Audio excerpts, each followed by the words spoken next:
Good afternoon, everyone. My name is Harness. Welcome to Quest Play Enderal, Chapter 11. I hope you guys are all feeling good and are ready to start this next part of the quest. So, when we last left off, basically we got smashed on the ground really hard by Lishari. We've woken up, and we basically don't really know what's going on, but she was able to stabilize our arcane fever. But I need to go speak with Constantine. So, the best way I know to do that is just use a scroll of transport to Sun Temple. And so, with that out of the way, I want you guys to sit back and enjoy Quest Play Enderal.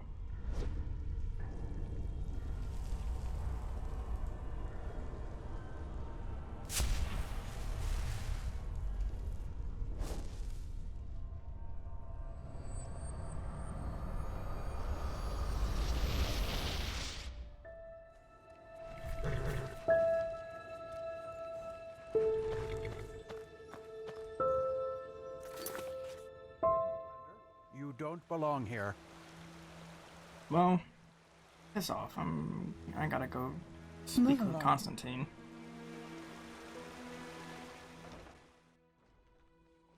Alright. This is holy ground, Outlander. You do not belong here. Yeah.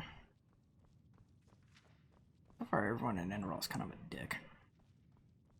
Yo. Now, if it isn't the prodigy, well... Let's hope he knows what he's doing.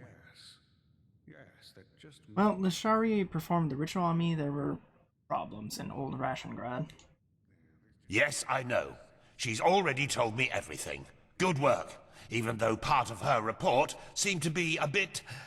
enthusiastic, but I'll leave the judgment to Aranthiel. He wants to talk to you anyway. Seems you've caught his interest. Where is this supposed to lead? Tell me exactly who is this Aranthiel? Didn't I tell you that already? No, you haven't told me He's shit, the man. highly esteemed, holy Grand Master of the Order. Tilor Aranthiel, son of Lorius I, praised be his name. An old legend, risen from the dead, or something like that.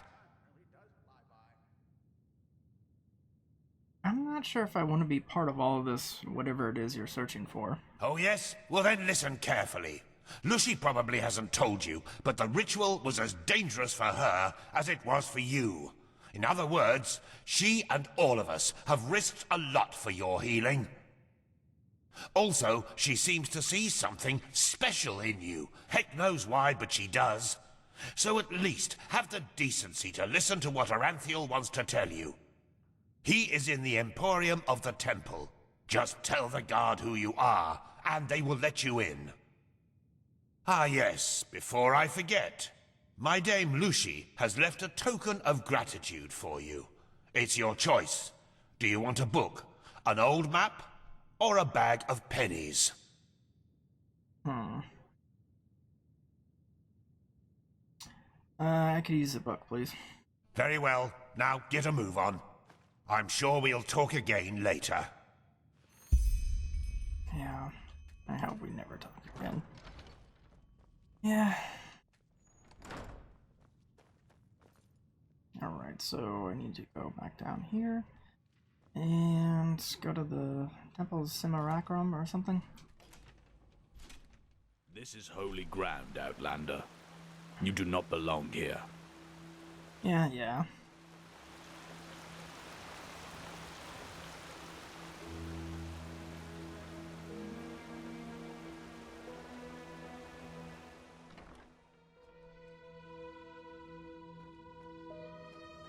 Alright, I need to go talk to... Suspicion, Who's Tila. it? What's it? And to send an entire division across the sea because of a suspicion is madness. We need to find out who sent the mercenaries. This Pegast said that they were after the Signet Stone, and if they succeed in getting hold of it next time, then the Black Guardian alone knows how to stop the cycle. The cycle. Listening to you talk almost makes me forget that all this fuss here is merely based on some bad dreams you and your Neremese friends had. The threat is real. Deny it as much as you like, but deep inside, you feel it as much as I do. Tila, you're a commander, and a commander doesn't care about feelings, but about facts. Ben Shapiro? You have made this mistake before, Tilor, back then in Kira, and we Natara, all know... the mission will happen. I'm sorry. You have a visitor. So, you are the prodigy everyone is talking about. I don't know about that. Interesting. I am Tealor Aranthia, son of Lorius I and Grandmaster of the Order, and I'm honored to meet you. What is your name? James, you wanted to see me?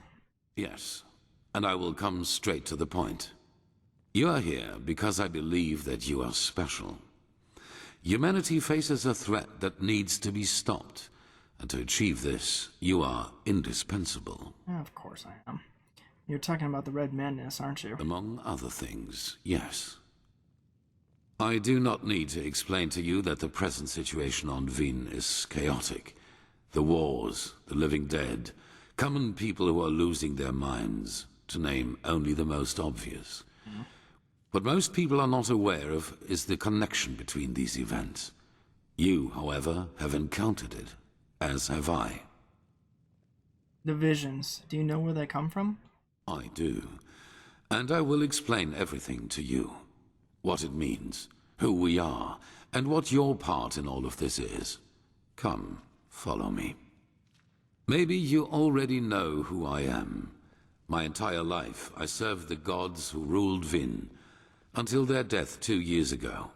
What you probably do not know is that the one responsible for their death is my son, Narazul Aranthial.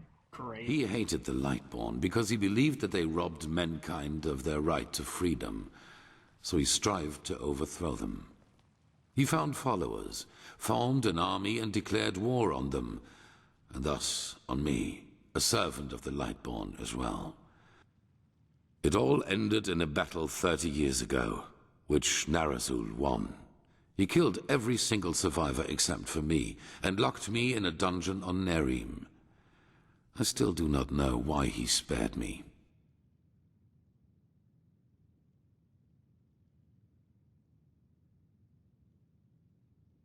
So the Lightborn are really dead. If you, the Order of the Gods, acknowledge that fact, why do people not know about it? Good question. Because at the moment, stability is the highest good. The highest Even good. more so considering what we are facing. The rulers of Kira and Kile both made the mistake to acknowledge the death of the gods to their people, and the civil wars that followed in their countries are evidence of the chaos that such a revelation entails. Enderal is the cradle of the Order of the Gods, the epitome of theocracy. It is unthinkable what would happen if we confirmed these rumors. I am sure you understand this. Maybe when all this is over that will change, but for now it is imperative that we deny all rumors of that kind. Okay.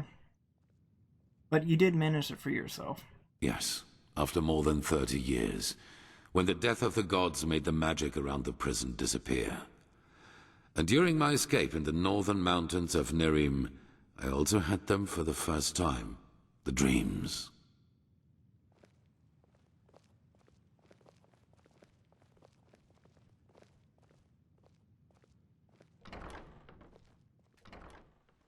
I always saw the same glaring, terrible light.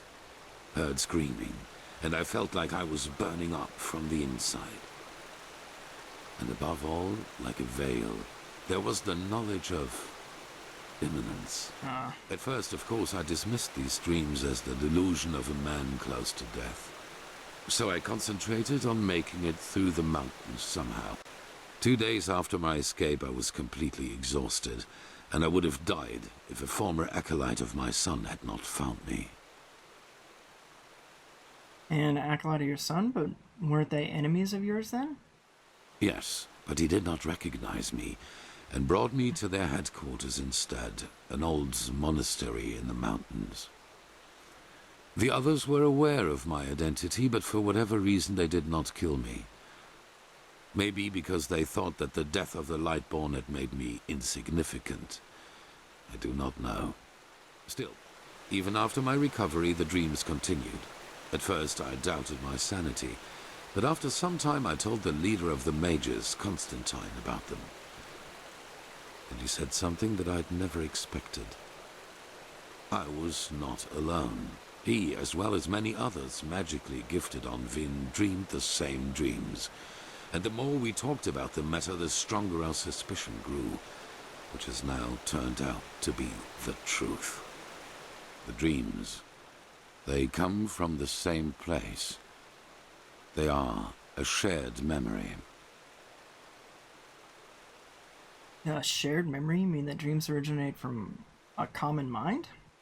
A collective subconscious, yes. I know that you can feel it too, and probably far more intense than we do. But like you back then, we were not able to make sense of the images. So we went looking for answers in the remains of the civilization that was before us, the Pyreans. Thus the excavations like an old ration garage. What did you find? 3 things. First, there were many civilizations before us and before the Pyreans. Maybe hundreds, maybe thousands. What? Second, the history of each civilization unfolded and still unfolds according to a pattern. They emerge, they blossom, and at some point, at the apex of their existence, they simply disappear without any trace. And third, everything that has happened in the past years, and which is still happening, indicates that this disappearance lies ahead of us. We are part of an eternal loop, a cycle, and our cycle is approaching its end.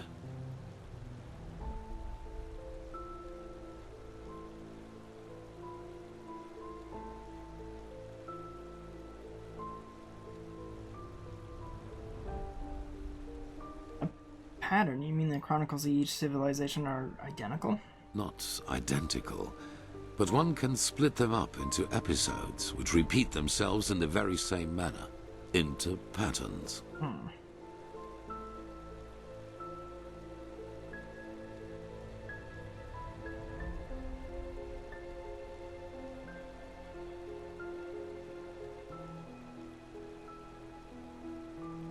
You mean that the end of humanity lies ahead?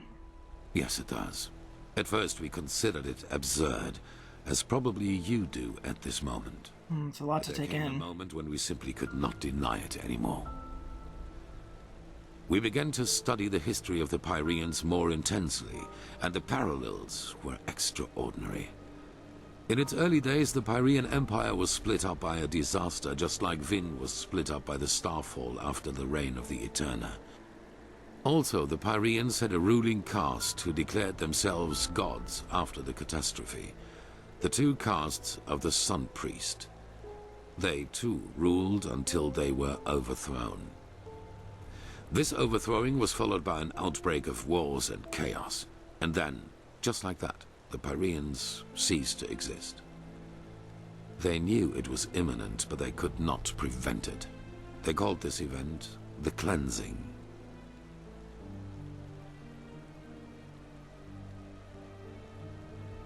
And where do I come in? Where do these visions of my powers come from? Well, this is the reason why we need your help. Not only episodes of history recur within every cycle, characters do as well. Oh. Characters recur? So people. Yes, the Pyreans call them the emissaries. They emerge very shortly before the cleansing occurs, like a law of nature, an answer to the Red Madness. And I am one of them, as are you. While I take on the role of the ruler, you take on the role of the prophet. I'm supposed to be a prophet? It's just a description. Call it what you will. But without doubt, it is the truth. Your story matches the descriptions perfectly.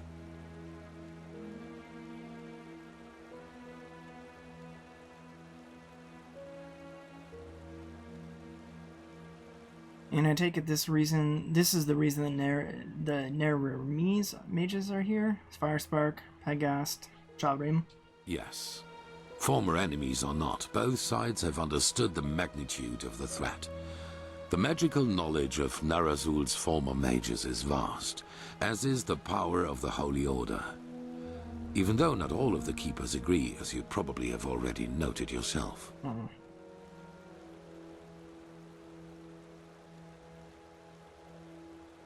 If I have a role to play, does that mean that something is controlling me or controlling us? No. As I already said, the emissaries simply appear at the beginning of the end, like pieces on a chessboard. We are determined by our skills. How and to what end we use them is our choice. And what defines as profit? On the one hand, your power. You carry the potential to master any skill within a fraction of the usual time needed. I assume you have already realized this. On the other hand, your ability to look into the past, and therefore into the future. Into the past and therefore into the future, what do you mean? Your visions are a window into the past. And as every cycle is based on the same events, it is a window into the future as well. You can feel the thread this world is woven with. And because of that, you can see things that have happened, and thus will happen again. This gift makes you indispensable to us, and it is why I want your help.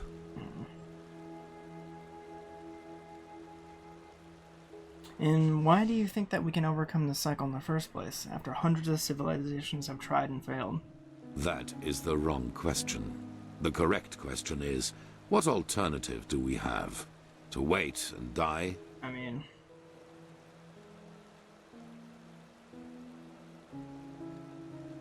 Okay, if I can help, I will try and do so.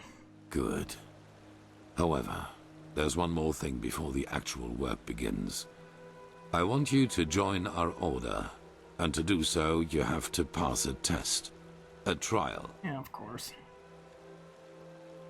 What kind of test? It is the trial the novices have to pass in order to be exalted to the role of a keeper. Only the best students of the Squalor are allowed admission, and even though you have not been a novice, I want you to take it too. At this very moment, 2 novices are on their way to the testing grounds. I have informed them about your arrival. Very well. Where can I find them? At the border to the Heartland, near the Whisper Wood. They will be waiting for you there.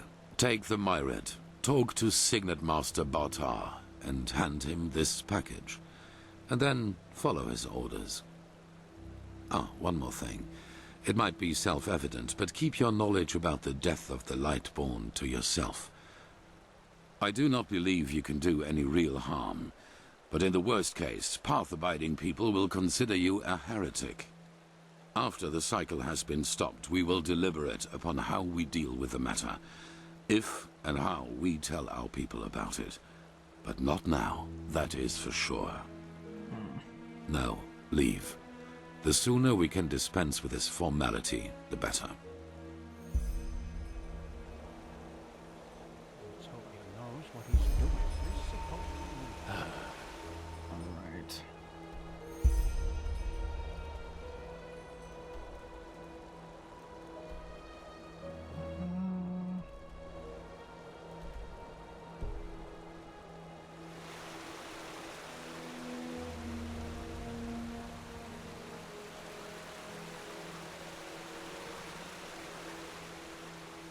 That's a lot to take in.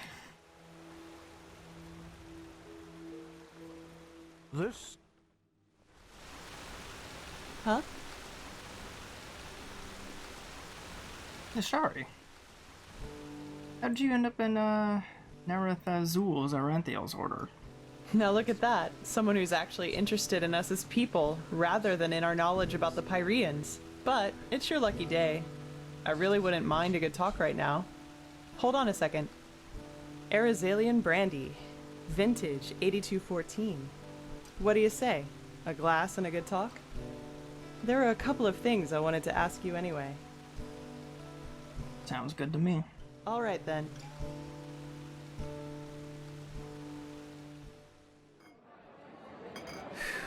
When I hear you say that, I don't regret for a second that I never came back to Ostian. Even though I've thought about it from time to time.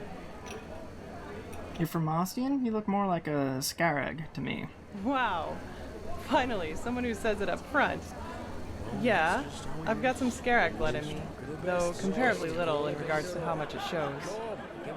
My grandfather, he used to serve in the South Realms Marines. And one day they captured a ship of Scarag raiders, some of them women. Stories say he fell in love with one of them, and yeah, you can connect the dots. But to answer your original question, yes, I'm from Ostian. Though we fled the city around 10 years ago. The right choice, as I probably don't need to tell you. The temple was always a bunch of fanatical fuckheads, but that bastard High Priest Janus gave the word butcher an entirely new meaning. One more thing about your ancestry. Do you know anything more about that woman your grandfather fell in love with? That's not an everyday story. I know, and nah, I hardly know anything about her. Only that they were raiders and that she fled about 2 years after giving birth to me. Poor Grandpa. You should have seen how people reacted to the way I looked. Even as a kid, they always looked at me and my almond-shaped eyes as if they were expecting me to pull out a skull fetish any second and start putting curses on anyone in the vicinity. Well, that's just how he is. Always talking. Honestly, I'm not too surprised about what Janus did. Give someone too much power and they show their real face. Maybe. Warriors of the Creator. War against the infidels. The Creator's children don't even sugarcoat how radical their faith is anymore. And still, so many people join their ranks. It's fucking insane. But then again, I guess that's religion for you. Don't think for yourself anymore. Let someone else do it for you. At least it was for my brother. You have a brother? I had. He was about 15 years older than me, and was always a troubled child. Rakul. That was his name. You know, my family was very wealthy before we fled. Drapers for generations. The best in Ostian. I suppose that's why my father expected so much from Rakul, since I, as a woman, wouldn't have been allowed to take over the business when my father would have retired. But Rakul, he just wasn't made out for it, you know? He was shy and introverted, and never had a hand for money. I can't remember how often Father told him that he was a disgrace to the family. And then he found his faith and joined the Creator's children. You can call it that, yes. Looking back, I think the temple only gave him what Father wouldn't. A perspective. The feeling of being needed. He spent almost all of his time in the temple after his conversion, and knew the entire Rania, their holy scripture, by heart. Well, in one day, he announced that simply attending the masses wasn't enough anymore. He would join the temple's warriors.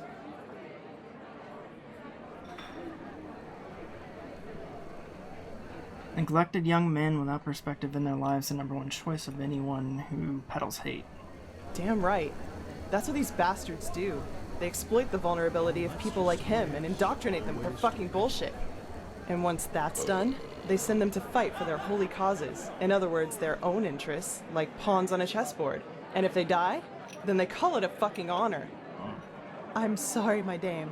Your youngest son just died. But don't worry, he's in a better place now, eating grapes and drinking honey. What solace, isn't it? Now, do you have any other neglected children for us? We're running short on material. Damn it, I hate those bastards. I just hate them so much. And I suppose that's what happened to your brother too. You died, quote-unquote, fighting for the Creator. He was slaughtered, hacked into pieces by Chancellor Baratheon's cavalry. That was before the peace treaty. I'd be surprised if they taught him what end of a lance to stab with before they sent him into the field. But, well, I guess that answers the question you asked me up in the temple, doesn't it? I was sick of seeing people using religion for their own ends. Creator, Lightborn, the Great Spirit. Same shit, different name. And you know what? No matter how much chaos the death of the gods caused, I don't regret being a part of it, not in the least. It was the right thing to do. Quite the story. Anyway, I'd say we call it quits for now, okay? It was good talking to you, but I'm dying for a nap. Take care. You too. But that's how it is. Life is what you make of it. Alright guys, that is gonna wrap it up for chapter 11. I hope you guys all have an amazing day. So next time when we get back, we're gonna take that Myrad and take that trial. So I hope you all have a good day, and I will see you next time.